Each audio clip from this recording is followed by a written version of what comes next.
Everyone, welcome to Crystal IQ। इस video में हम देखेंगे class 7th history chapter 3 the Delhi sultans का पार्ट 2। पार्ट 4 में ना हम कई सारी चीज़ें कवर कर चुके हैं, तो पहले आप वो देख लीजिए, फिर उसके बाद में ये वाला कंटिन्यू करिएगा ताकि ना आपको अच्छे से समझ में आ जाए जो ये चैप्टर है। चैप्टर जो हम एक ओवरव्यू दे देते हैं क्या क्या हमने कवर किया था। जैसे कि हमने दिल्ली देखा था, सबसे पहले तोमर्स राजपूत थे जो अनंगपाल तोमर थे, और फिर उनके बाद में चौहान जो उनके अंडर दिल्ली इंपॉर्टेंट सिटी बना था। ठीक है, तो ये सारी चीज़ें देखी थी। ये रूलर्स, ये टेबल जो है इंपॉर्टेंट है, तो ये वाला टेबल्स हमने देखा था। टेबल में ये वाले जो रूलर्स देखे थे जो कि दिल्ली के थे। ठीक है, तो ये सारी चीज़ देखी थी हमने। फिर तवारीख देखा था, है ना, और जो सर्कल ऑफ जस्टिस भी देखा था हमने, और जो ideal social order according to जो मेन हुआ करते थे उस टाइम के, जो उन्होंने बनाया था, जो कि तवारीख लिखने वाले लोग तो उन्होंने बनाया था। तो ये डिस्क्रिमिनेशन भी देखा था हमने। ठीक है, मिनाज ई सिराज जो कि क्रोनिकल थे, तो उन्होंने रजिया जो थी फीमेल रूलर थी, क्वीन थी, तो उनके बारे में क्या बोला था। ठीक है, तो ये भी देखा था हमने। और भी जो फीमेल जो क्वीन थी, जो कि जैसे कि क्वीन ही होती है, सॉरी, तो क्वींस जो थी जैसे कि रुद्रमा देवी वारंगल की, दिद्दा कश्मीर की, रजिया हो गई जो सुल्तान इल्तुतमिश की बेटी थी। तो ये सारी चीज़ें देखी थी हमने। गैरिसन टाउन से लेकर के एम्पायर तक दिल्ली सल्तनत के बारे में देखा था हमने। गैरिसन टाउन एंड हिंटरलैंड क्या होता था। ठीक है, फिर उन्होंने सबसे पहले अपने इंटरनल फ्रंटियर को मजबूत किया। ठीक है, फिर उसके बाद में एक्सटर्नल जो बाहर की कैंपेन छोड़े ताकि और भी ज़्यादा एरिया को कवर कर सकें, है ना। ये सारी देखी थी हमने। अब ये ना मस्जिद के बारे में भी देखा था हमने। कुआत उल इस्लाम जो मॉस्क थी उसके बारे में भी देखा था, है ना। कुतुब मीनार का देखा था हमने। ये बेगमपुरी मॉस्क थी, ये सारी मॉस्क के बारे में देखा था। अब देखना था अ क्लोजर लुक, अभी देखना था administration and consolidation under Khiljis and Tughlaq के अंदर जो एडमिनिस्ट्रेशन कैसा था एंड कंसोलिडेशन कैसा किया। तो इतने बड़े एम्पायर को देखो, कंसोलिडेशन ऑफ अ किंगडम, इतना बड़ा एम्पायर हो गया। ठीक है, इतनी सारी जगहें हैं जिन पर दिल्ली सल्तनत रूल कर रही है, तो उनको सबको इकट्ठा रखना, ठीक है, अपना कंट्रोल बनाए रखना, ये भी डिफिकल्ट होता है। क्योंकि जो गवर्नर्स हुआ करते थे वो ना अपनी इंडिपेंडेंट अथॉरिटी इस्टेब्लिश कर लेते थे। जो भी गवर्नर्स हुआ करते थे, एडमिनिस्ट्रेटर होते थे, अगर उन्होंने देखा कि जो सुल्तान है वो वीक पड़ रहा है, तो वो अपना जो कंट्रोल करना चाहते थे, मतलब कि इंडिपेंडेंट होने की कोशिश करते थे। इसलिए ना तो उनको रिलायबल, अच्छे जो विश्वास वाले ऐसे जो एडमिनिस्ट्रेटर और गवर्नर्स चाहिए थे जो कि ऐसा कुछ ना करें, है ना। तभी ये जो किंगडम है उनका कंसोलिडेट होकर इकट्ठा एकजुट अच्छे से रख पाएंगे वो, है ना। तो इसलिए वो क्या करते थे, एरिस्टोक्रेट जो कि रॉयल फैमिली से बिलोंग कर रहे हैं, अच्छे खासे अमीर हैं, ज़मींदार हो गए, तो उनको गवर्नर नहीं अपॉइंट करते थे दिल्ली सल्तनत वाले। जो अर्ली दिल्ली सुल्तान्स थे ना, जैसे कि इल्तुतमिश का यहाँ पर बताया गया है कि इल्तुतमिश क्या करता था, वो अपने जो स्लेव हुआ करते थे, स्पेशल स्लेव जिनको वो परचेज़ किया था मिलिट्री सर्विसेज के लिए, बंदगन कहते थे पर्शियन में। ठीक है, मिलिट्री की सर्विसेज के लिए उन्होंने अपने स्पेशल जो स्लेव खरीदे थे, लोगों को खरीदा था जिनको स्लेव बना लिया था। ठीक है, तो उनको बंदगन कहते थे पर्शियन लैंग्वेज में। तो इनको क्या करा था, उन्होंने इंपॉर्टेंट पोजीशन में अपॉइंट कर दिया था। उसने क्या किया, इनको ट्रेन किया अच्छे से, और ना फिर इंपॉर्टेंट पॉलिटिकल ऑफिसेस जो किंगडम के थे तो उस पर बिठा दिया। अब उनको पता है कि स्लेव जो हुआ करते थे बहुत ज़्यादा वफादार हुआ करते थे। आपने जो पद्मावत मूवी में भी देखा होगा, मलिक काफूर, वो अलाउद्दीन खिलजी का कितना वफादार था, है ना। तो ऐसे हुआ करते थे, वो अपने डिपेंड होते थे अपने मास्टर के ऊपर। ठीक है, तो सुल्तान ना इनके ऊपर बहुत ट्रस्ट किया करते थे और इन्हीं के ऊपर रिले भी कर सकते थे। ठीक है, क्योंकि उनको स्लेव के ऊपर ज़्यादा भरोसा था रेदर देन अपनी फैमिली मेम्बर्स और जो उनके एरिस्टोक्रेट और जो बाकी के जो ज़मींदार हो गए उनसे ज़्यादा, है ना। तो इल्तुतमिश ने तो यही किया था, स्लेव्स रेदर देन सन, तो मतलब बेटों से ज़्यादा उनको अपने स्लेव पर भी भरोसा था। वाइज मैन इसने कहा है कि वर्दी और एक्सपीरियंस स्लेव है बेटर देन दी सन। ठीक है, वर्दी और एक्सपीरियंस, अच्छा खासा वर्दी हो और एक्सपीरियंस स्लेव है तो वो ज़्यादा अच्छा है तुम्हारे बेटे से भी, तो ऐसा बोला गया था इनके यहाँ। तो स्लेव जो होते थे वफादार हुआ करते थे, क्योंकि खिलजीज और तुगलक जो थे कंटिन्यू यूज़ करने लगे बंदगन को। बंदगन क्या थे, जो मिलिट्री सर्विसेज के लिए स्लेव्स को खरीदा जाता था। ठीक है, तो वो थे, तो इन्होंने रेस किया इनको। ठीक है, रेस ऑफ हम्बल बर्थ, तो क्या होता था, also raised people of humble birth who often their clients. तो जो क्लाइंट होते थे, someone who under the protection रहते थे, अनदर किसी और की प्रोटेक्शन में जो क्लाइंट हुआ करते थे, तो उनके बच्चों को भी ये लोग हायर पोजीशन में अपॉइंट कर देते थे। दे अपॉइंटेड, तो उनको जनरल्स के तौर पर एंड गवर्नर्स के तौर पर अपॉइंट कर देते थे वो लोग। यहाँ पर देख रहे हैं ये लोग ना अपने बच्चों या फिर रिश्तेदारों को अपॉइंट ना करके ये लोग अपॉइंट करें स्लेव्स को, क्लाइंट्स को। ठीक है, इन सबको, क्योंकि इनको ज़्यादा भरोसा था अपने स्लेव्स और क्लाइंट पे रेदर देन अपने जो सन हो गए, जो उनके बेटे थे, या फिर उनके जो रिश्तेदार हो गए उनको। ठीक है, तो इन सबको वो अपॉइंट किया करते थे। और हाउएवर दिस ऑल्सो इंट्रोड्यूस, तो इसकी वजह से क्या हुआ, पॉलिटिकल इनस्टेबिलिटी भी होने लगी थी। क्योंकि जो रॉयल लोग थे, जो अमीर लोग थे, जो कि उनके बेटे थे या फिर जो उनके रिश्तेदार थे, उनको भी अच्छा नहीं लग रहा था। जैसे कि फीमेल जब रूलर बन गई थी, जब क्वीन बन गई थी, जैसे कि रजिया बन गई थी क्वीन, तो लोगों को हजम नहीं हो रहा था। वैसे ही जो बाकी जो रॉयल लोग थे, जो अमीर थे, जो कि दरबार में बैठा करते थे, उनको अच्छा नहीं लग रहा था कि हम लोगों को इंपॉर्टेंस नहीं दी जा रही है, स्लेव्स को इतना इंपॉर्टेंस दी जा रही है। अब क्या हो रहा था, स्लेव्स और क्लाइंट्स जो थे वो लॉयल थे, अपने मास्टर के लिए बस लॉयल रहा करते थे वो। ठीक है, अपने मास्टर, अपने पैट्रॉन्स के लिए लॉयल हैं वो। ठीक है, पर इनके लिए नहीं रहते थे जो अगर हेयर्स हो गए, जो वारिस वगैरह हैं, जो अगर सुल्तान का कोई बेटा है उसको लॉयल नहीं रहते थे, वो लोग सिर्फ सुल्तान के लिए लॉयल रहते थे, ठीक है, जिन्होंने जो उनका मास्टर हुआ करता था उससे ही। न्यू सुल्तान जब आते थे तो अपने सर्वेंट लेकर के आते थे। तो क्या होता था जब नया सुल्तान आया कोई, तो वो अपने सर्वेंट खुद ही चूज़ करता था, है ना, उन्हीं को ही अपॉइंट करता था वो। तो इसकी वजह से क्या होता था, कॉन्फ्लिक्ट हो जाता था ओल्ड एंड न्यू नोबिलिटी के बीच में।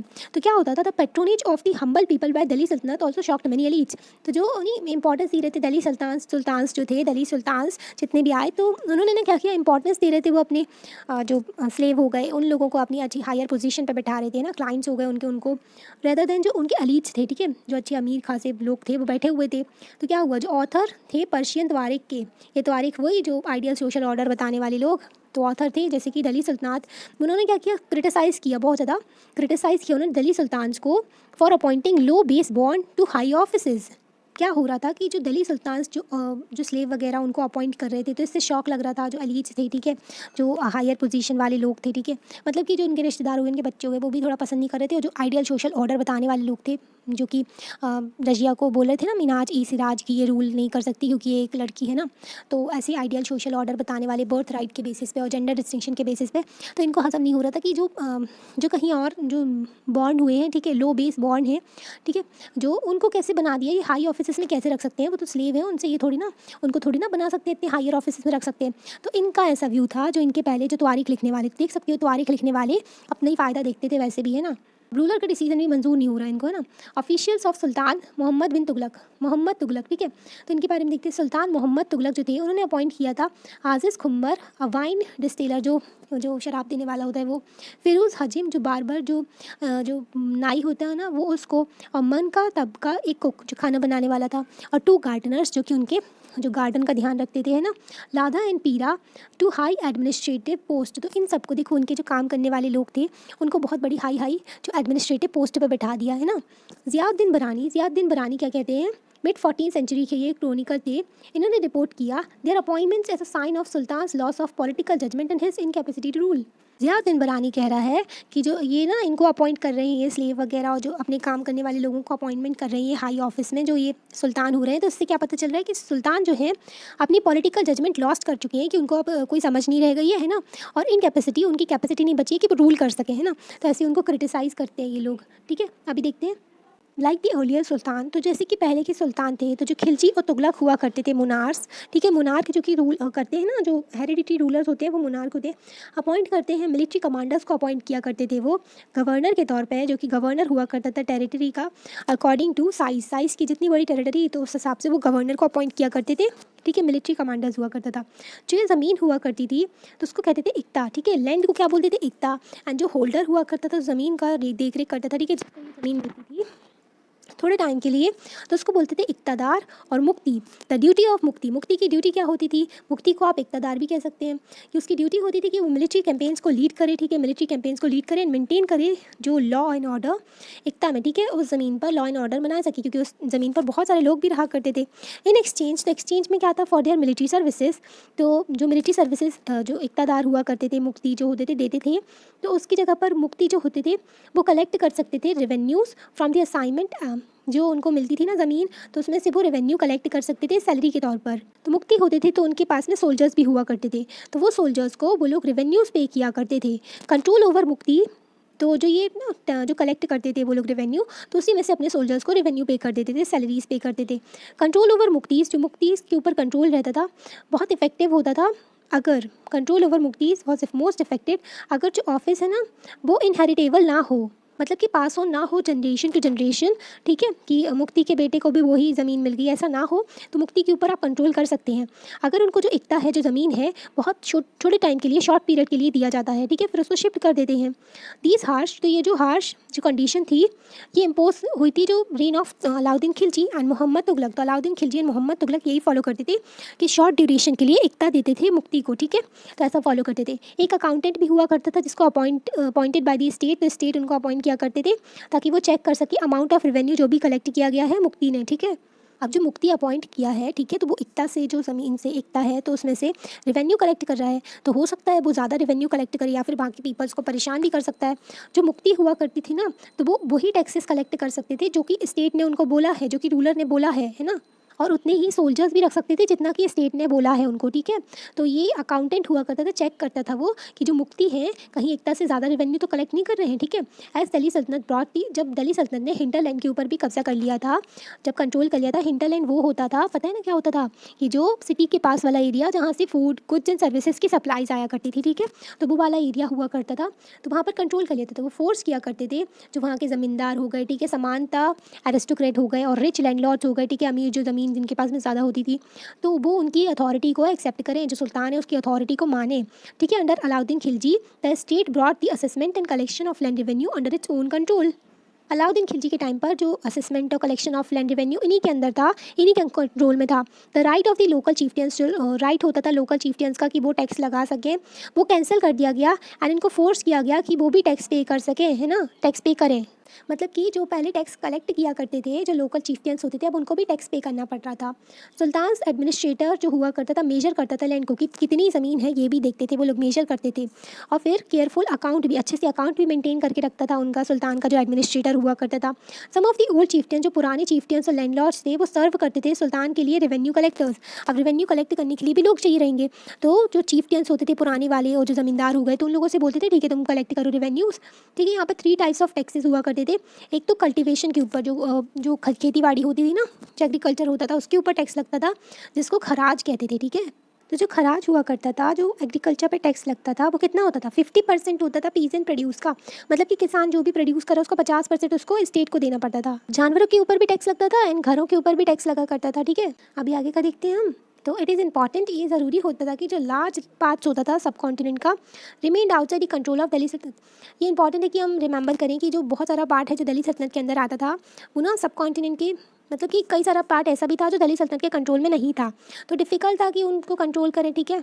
और ये भी डिफ़िकल्ट हुआ करता था जो प्रोविंसेस थी, जैसे कि बंगाल हो गई, दिल्ली से कंट्रोल करना इसको डिफ़िकल्ट होता था। और आफ्टर द नेक्स्ट थिंग, जब उन्होंने सदर्न इंडिया को भी कंट्रोल कर लिया था, ठीक है, अपने कब्जे में ले लिया था, तो इंटायर रीजन बिकेम इंडिपेंडेंट। वो ना तुरंत ही इंडिपेंडेंट बन गया था वो रीजन, क्योंकि ना दिल्ली से कंट्रोल करना बहुत डिफिकल्ट हो रहा था वहाँ तक, तो उन्होंने हरा दिया और फिर उन लोग जो लोकल होते थे उनके, और फिर सदर्न इंडिया फिर से इंडिपेंडेंट हो गया था, ठीक है। दिल्ली सल्तनत के अंदर नहीं आया था। इवन गंगेटिक प्लेन हो गया, फॉरेस्टेड एरिया हुआ करते थे, बहुत ज़्यादा फॉरेस्ट हुआ करता था वहाँ पर।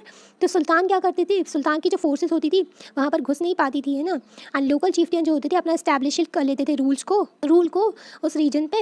एंड समटाइम्स जैसे कि रूलर हो गए अलाउद्दीन खिलजी एंड मोहम्मद तुगलक जो थे, वो फोर्स थे कुल force their control in these areas but only. तो ये जो यहाँ पर थोड़ी देर, जो मोहम्मद बिन तुगलक हो गए, अलाउद्दीन खिलजी हो गए, है ना, ये शॉर्ट ड्यूरेशन के लिए बस अपना जो यहाँ पर कंट्रोल कर पाए थे, ठीक है, कर तो लिया, फिर वो लोग इंडिपेंडेंट हो जाते थे, ठीक है। अभी देखते हैं हम यहाँ पर chieftains and their fortification. Ibn Battuta ना एक 14th सेंचुरी के ट्रैवलर थे जो कि मोरक्को से आए थे। मोरक्को अफ्रीका में है। तो यहाँ पर क्या किया था, चीफ्टियंस क्या करते थे, जो अपने आप को ना फोर्टिफाई कर लेते थे, बड़ी बड़ी दीवारें बना लिया करते थे, ठीक है, माउंटेन्स में, इन रॉकी अनइवन रक्ड प्लेसेस, ठीक है, बहुत ज़्यादा ऊबड़ खाबड़ जो प्लेसेस होती हैं वहाँ पर, as well as the bamboo groups, ठीक है। वहाँ पर इंडिया में जो बैम्बू होता है ना, हॉलो नहीं होता है, मतलब खाली नहीं होता अंदर से, ये बहुत बड़ा होता है। इट्स सेवरल पार्ट्स वर इंटरवेंट ना, पार्ट्स जो होते हैं इसके जुड़े हुए होते हैं, तो इसकी वजह से ना इसको आग भी जो होती है ना अगर लगती है तो उसको अफेक्ट नहीं करती है, उससे इसके ऊपर इम्पैक्ट नहीं पहुंचता है। They are the whole very strong, तो ये पूरे जो बैम्बू होते हैं ना बहुत ज़्यादा स्ट्रॉन्ग होते हैं। चीफ्टियंस जो थे फॉरेस्ट में रहा करते थे, तो उनके लिए ना ये बहुत इंपॉर्टेंट थे ये बैम्बूज, और उनकी ना दीवार भी बना लेते थे वो लोग, इनसाइड विच उनकी ना अंदर फिर क्या होता था कि कैटल हो गई, उनके जानवर हैं, उनकी क्रॉप्स हैं, वो सेफ़ रहती थी, वाटर भी पहुंच जाता था उनके पास, और वो रेन वाटर भी कलेक्ट कर लेते थे। Hints they can not be subdued, तो उनको ना सप्रेस नहीं कर सकते थे, एक्सेप्ट कोई पावरफुल आर्मी आए जिसके पास में एंटर कर सके इस फॉरेस्ट में, उसके पास में जो बैम्बू को काटने के लिए प्रिपेयर कर सके इंस्ट्रूमेंट हो जिसके पास में अच्छे से, वही इनको सप्रेस कर सकती थी। अभी आगे का देखते हैं हम, इसमें क्या दिया है, मंगोल जो थे, जो चाइना और तिब्बत के, जो चाइना और रशिया के बीच में पड़ता है मंगोल, ठीक है, यहाँ रशिया होता है, यहाँ चाइना होता है, चाइना से फिर नीचे तिब्बत है, फिर उसके बाद में इंडिया है, ठीक है। तो मंगोल्स वहाँ की थी, ठीक है। किंगेज खान जो था बहुत ही बेकार रूलर था, बहुत ज़्यादा क्रूल था, ये पता है। तो अगर इन्वेड करता ना, अटैक करता था, वहाँ के सारे लोगों को मार देता था, बहुत खतरनाक था, इवन जानवरों को भी मार देता था वो, ठीक है। तो अटैक किया उसने ट्रांसोनिया में, नॉर्थ ईस्ट जो कि ईरान में है, 1219 में। दिल्ली सल्तनत जो थी उन्होंने भी बहुत सारे हमले जो उनके ऊपर भी हुए थे मंगोल्स के। तो मंगोल अटैक हुआ जब दिल्ली सल्तनत में, उसकी वजह से क्या हुआ, जो अलाउद्दीन खिलजी और मोहम्मद बिन तुगलक के टाइम पर ज़्यादा अटैक हो रहे थे। फिर उसकी वजह से क्या हुआ कि जो उनको ना ये जो 2 रूलर्स थे इन लोगों को बहुत बड़ी बड़ी आर्मीज रखनी पड़ी। दिल्ली जो पोज कर रहा था हाई ह्यूज एडमिनिस्ट्रेटिव चैलेंजेस, तो कई सारे एडमिनिस्ट्रेटिव चैलेंजेस भी फेस किए उन्होंने। ठीक है, अभी हम इन दोनों सुल्तान की कंपेयर करेंगे कि क्या जो उनके स्टेप्स लिए थे इन्होंने मंगोल इन्वेजन के अगेंस्ट, है ना। अभी देखते हैं ये अलाउद्दीन खिलजी के जो मेजर्स थे ना वो ज़्यादा इफेक्टिव रहे। ठीक है, तो इन्होंने क्या किया था, दिल्ली के ऊपर अटैक हो रहा था मंगोल का 1299 में एंड 1302 में, तो कई बार अटैक हुए यहाँ पर, है ना। तो एज अ डिफेंसिव मेजर तो अलाउद्दीन खिलजी ने डिफेंसिव मेजर लिए थे। अलाउद्दीन खिलजी रेज करी लार्ज स्टैंडिंग आर्मी, बहुत बड़ी आर्मी इसने ली अपनी। अलाउद्दीन कंस्ट्रक्ट किए न्यू गैरिसन टाउन, इन्होंने न्यू गैरिसन टाउन बनाया जहाँ पर गैरिसन क्या होता था, फोर्टिफाइड जो बड़ी बड़ी दीवारें हुआ करती हैं वहाँ पर, और सोल्जर्स भी होते हैं। ठीक है, तो जो गैरिसन टाउन होता है ना, तो जैसे कि फोर्टिफाइड दीवारें हो गई तो अटैक करना बहुत मुश्किल हो जाता है अगर बाहर का कोई आ रहा है, और एक प्रिविलेज भी मिल जाता है जो जिनकी ये दीवार है तो वो ऊपर से अटैक कर देते हैं दूसरों के ऊपर। ठीक है, तो ये भी हो जाता है। ये तो named Siri and his for his soldiers, तो सोल्जर्स के लिए उन्होंने गैरिसन टाउन बना दिया। अब सोल्जर को भूख भी तो लगती है ना, तो उनको खिलाने के लिए this was done through the, जो टैक्स कलेक्ट करते थे वो लोग गंगा एंड यमुना के जो वहाँ से, ठीक है, टैक्स कलेक्ट करते थे 50% जो कि पीसेंट की ईल्ड होती थी, है ना। पीसेंट जो भी प्रोड्यूस करते थे ना उसका 50% इनको टैक्स में देना पड़ता था, बहुत ज़्यादा टैक्स था पर। तो soldiers had to be paid. Alauddin Khilji जो थे चूज़ करते थे कि सोल्जर्स को सैलरीज दी जाए कैश में रेदर देन इक्तास जो ज़मीन होती है, तो वो ज़मीन नहीं दे रहे थे इनको, बस उनको कैश दे रहे थे। Soldiers would buy there supplies, soldiers जो थे अपनी सप्लाईज किससे लेते थे, मर्चेंट से लेते थे, जो व्यापारी होते थे दिल्ली में। तो ये भी डर था कि जो मर्चेंट है ना बहुत ज़्यादा प्राइसेस ना बढ़ा दें गुड्स के, है ना। तो इसके लिए क्या किया, अलाउद्दीन खिलजी ने कंट्रोल कर दिए prices of goods in Delhi. ठीक है, प्राइसेस वर केयरफुली सर्वेड, तो प्राइसेस को देखा जाता था कि ऑफिसर्स के और मर्चेंट्स के, और जो भी प्राइसेस बढ़ा करके बेचता था, मतलब कि स्टेट का ऑर्डर नहीं मानता था जो रूलर का, तो उसको ना फिर पनिश किया जाता था। अभी आगे का देखते हैं अलाउद्दीन एडमिनिस्ट्रेटिव मेजर्स, जो अलाउद्दीन के एडमिनिस्ट्रेटिव मेजर्स थे उसको ना बहुत ज़्यादा सक्सेसफुल रहे, और जो क्रॉनिकल्स थे जो लिखते थे इंपॉर्टेंट इवेंट्स के बारे में, उन्होंने इसकी रेन को प्रेस भी किया था। ठीक है, और जो चीप प्राइसेस उन्होंने किए थे ना, इफ़िशिएंट सप्लाईज की थी गुड्स और इन दी मार्केट ही सक्सेसफुली, तो इन्होंने स्टैंड रहे थे। ठीक है, जो कि मंगोल इन्वेजन से अच्छे से निपट लिया था इन्होंने। ठीक है, अभी देखते हैं अलाउद्दीन मोहम्मद तुगलक के बारे में, तो इन्होंने कैसे डील किया था मंगोल इन्वेजन से। सल्तनत was attacked in early of the Mohammad Tughlaq reign, तो सल्तनत के ऊपर अटैक किया गया जो मोहम्मद तुगलक की रेन पर शुरू में ही।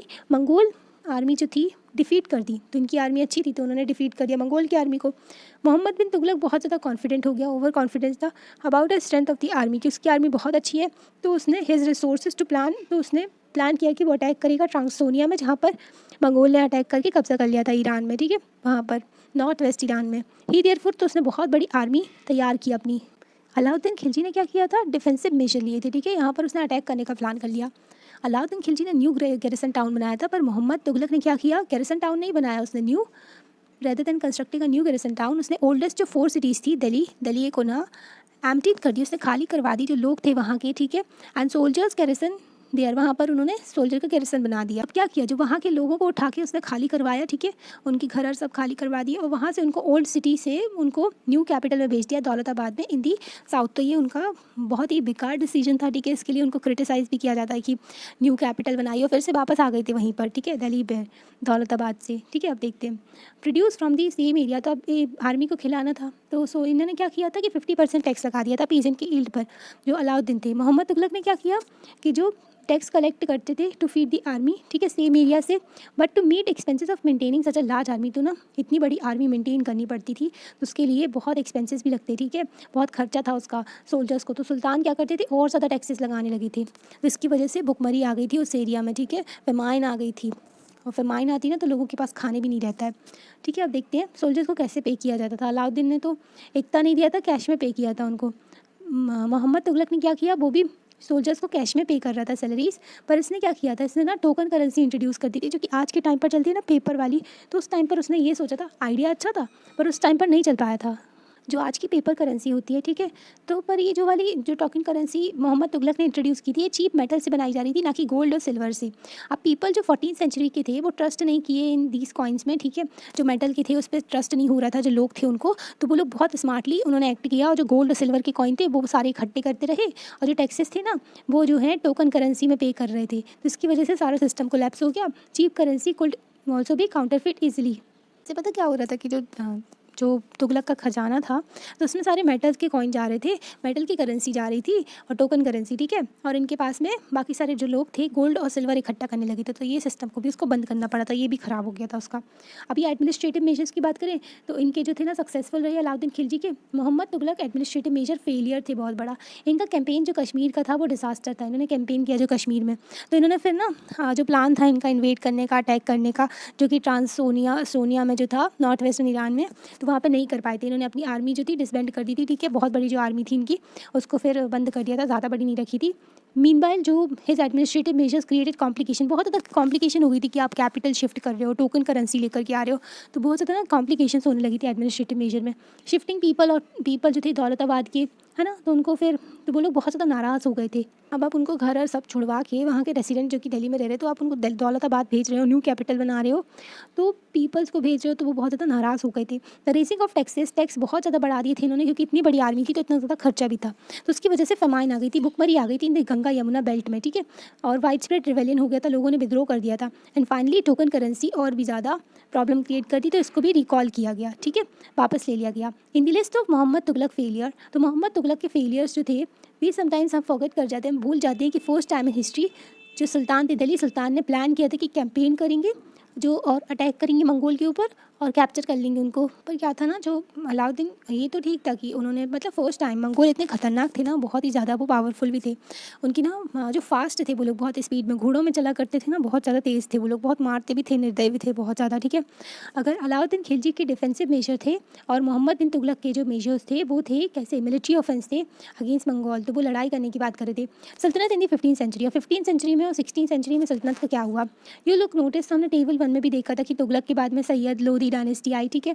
दिल्ली और आगरा में इन्होंने रूल किया 1526 तक, ठीक है। फिर आई थी बैटल हुई थी, फिर उसके बाद में कई सारी बैटल्स भी हुआ करती थी, ठीक है, इनके चक्कर में, मतलब कि जो ये अलग अलग रूलर्स आ रहे थे, तो जौनपुर, बंगाल, मालवा, गुजरात, राजस्थान, यहाँ और पूरे साउथ में तो अलग अलग रूलर्स थे, इंडिपेंडेंट रूलर्स थे, ठीक है, छोटे छोटे हैं चाहे बड़े हों, तो वो सारे अलग रूलर थे। इस्टेब्लिश करा था उन्होंने अपना फ्लरिशिंग स्टेट, प्रॉस्परस कैपिटल्स थी उनकी, ठीक है। This was also the period, इस टाइम पर क्या हो रहा था, इमर्जेंस हो रहा था न्यू रूलिंग ग्रुप्स का, जैसे कि अफगान्स हो गए, राजपूत हो गए, तो ये न्यू रूलिंग ग्रुप्स निकल के आ रहे थे इस टाइम पर। जो ये स्टेट्स इस्टेब्लिश हुए थे इस टाइम पर, तो वो पावरफुल थे और बहुत ज़्यादा वेल एडमिनिस्टर थे। शेर शाह सूरी जो थे, स्टार्ट किया उन्होंने अपना करियर जो मैनेजर थे स्मॉल टेरिटरी, जो कि अपनी अंकल की उनकी स्मॉल टेरिटरी थी बिहार में। फिर उन्होंने चैलेंज कर दिया, डिफीट कर दिया जो कि मुगल एम्परर थे हुमायूं। फिर शेर शाह सूरी जो थे कैप्चर कर लिए दिल्ली को और इस्टेब्लिश कर लिए खुद की डायनेस्टी, सूर डायनेस्टी। ओनली 15 ईयर्स के लिए थी ये। It introduce many administrative changes उन्होंने किए थे। बोरोड एलिमेंट्स, जो कि अलाउद्दीन खिलजी था ना, उसके एडमिनिस्ट्रेटिव जो एलिमेंट्स थे उसको उन्होंने जो बोरो किया था उसको उन्होंने और ज़्यादा एफिशिएंट बना दिया था। जो अलाउद्दीन खिलजी के मेजर थे, एडमिनिस्ट्रेटिव मेजर्स लिए थे, तो उन्हीं को फॉलो किया था। शेर शाह एडमिनिस्ट्रेशन जो बहुत ज़्यादा अच्छा था और उसको फॉलो किया गया ग्रेट एम्परर जो अकबर थे, तो अकबर का भी रूल बहुत अच्छा रहा है। उन्होंने कंसोलिडेट करके रखा मुगल एम्पायर का, ठीक है। चैप्टर हो गया कंप्लीट। अब एल्सवियर में देखते हैं 3 ऑर्डर्स, पीस ऑफ गॉड देखते हैं, नाइट एंड क्रूसेड्स। जो आइडिया था 3 ऑर्डर्स का, फर्स्ट प्रमलगेट किया फ्रांस में, फॉर्मुलेटेड था, ठीक है। तो यहाँ फ्रांस में सबसे पहले आया था 3 ऑर्डर्स का आइडिया, ठीक है, 11वीं सेंचुरी में। इसने डिवाइड कर दिया, जो 3 क्लासेस बना दी।